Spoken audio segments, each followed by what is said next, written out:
Yo guys, Kev here at Kev RC. How to solder.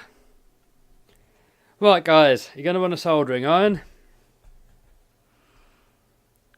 For most jobs you're going to want at least 60 watt or more. Tip wise, it sort of depends what you want to do. If you're doing smaller stuff like connectors and things like that, leads, motor wires, stuff like that, this sort of tip will do most jobs. Stand's handy but not essential. I've lost in there's a little sponge thing that you wet what you clean the tip on. I've lost mine, but you can use a bit of tissue with some water on it instead. It works quite well. Then you can just chuck it away when you finish and use a new bit every time. That's what I do anyway.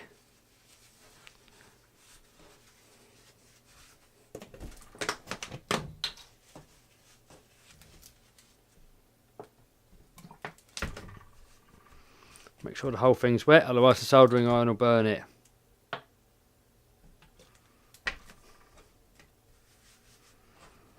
Right. Stick that on there.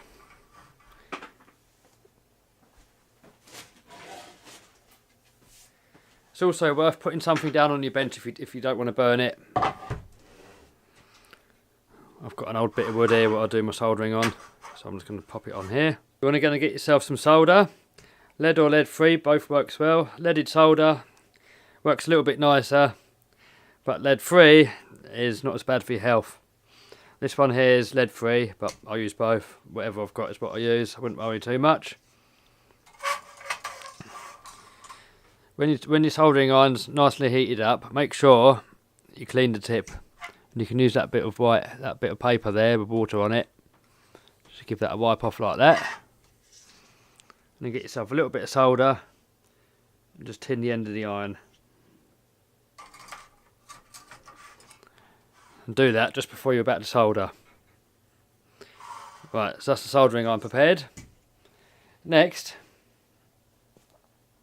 you're going to need a few little basic tools, just to, stuff to hold things and stuff like that.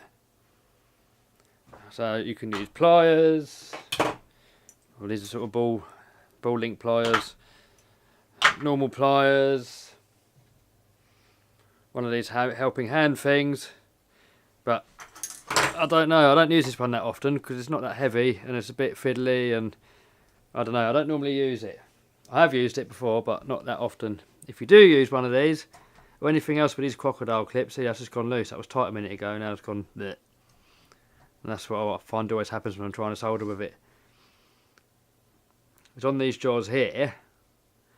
Put a bit of fuel tube over just to protect your wire, because they're sharp in there and they're going to cut into you. If you're holding silicone wire like this, that's going to cut into it, but if you put this fuel tube over the top, then it won't. Right, so first, before you solder, you've got to prepare the joint. So for example, if we're going to solder a silicone wire onto this connector here,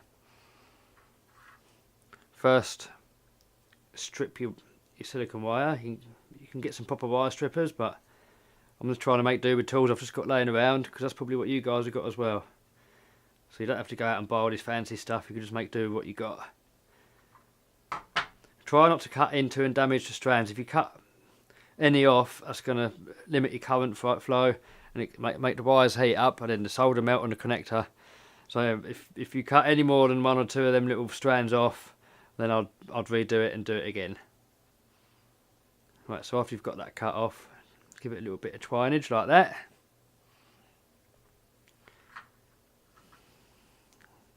And what you're going to want to do now is tin the joints. So one little trick, if you want to hold stuff and you haven't got one of these helping hands and you haven't got anyone else to hold the pliers for you, if you get a pair of pliers, you get an elastic band and just put that around the handle like that, and now that'll hold your wire for you like that.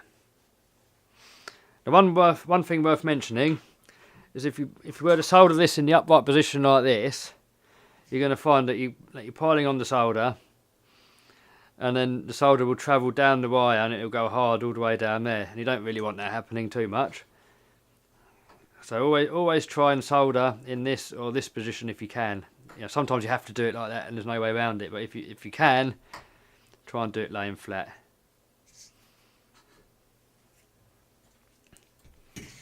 Right, so get your solder ready. Make sure that's clean. That's not that clean actually. It picks up oxidization pretty quickly, so you want to clean that right before you do your joint, on every sort of joint if you can. Right, so put a bit of solder on your tip like that, and touch your tip onto the wire. Let it heat up for a minute, then add some solder. You want to add the solder to the wire like this. Let that sink in.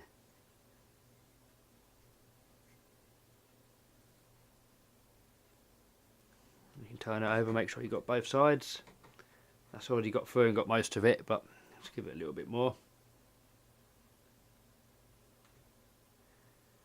Make sure that solder flows right into them wires.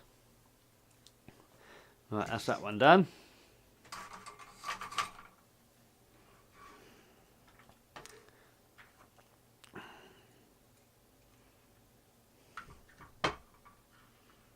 Right, if you're soldering a battery, never do this. You can short it out. So don't ever hold it like that if you're soldering any batteries together. Right. So you want to tin this joint as well. Stick your soldering iron in there and just feed the solder in there. Try and get the solder mainly on the joint and not actually on the soldering iron.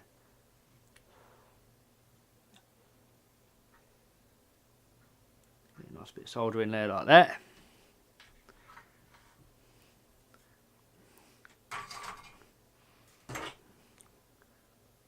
And here's where one of them helping hand things can help, because sometimes you need an extra pair of hands just to put that solder in the joint. But in this case, it's melting on there nicely. And hold that there until it's dried. Try not to move it about while it's cooling off, because that'll give you a bad solder joint. Right, there you go. That's on there. So if you look around there, you can see the solder's flowed all the way around. And that's a good joint there. Not too much solder's travelled up. It's not excessive solder. In my eyes, that's perfect.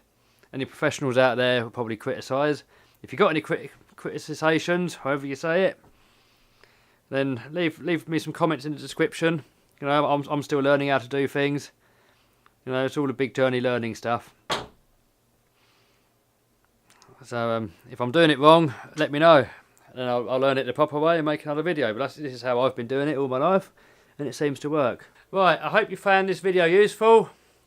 I know it's not the most professional job out there. There's a lot more professional people out there doing a lot more professional jobs.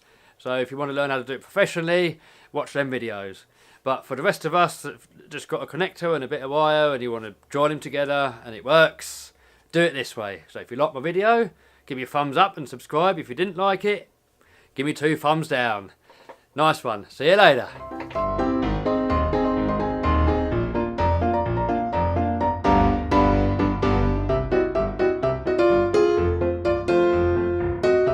I wonder what happens when you put a car airbag into a microwave.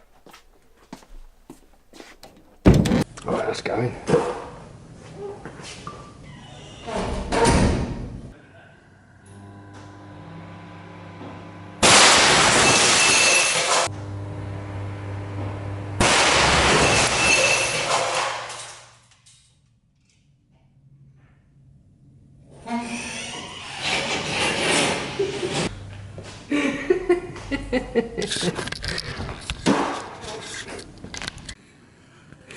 Oh my god. Shit's everywhere.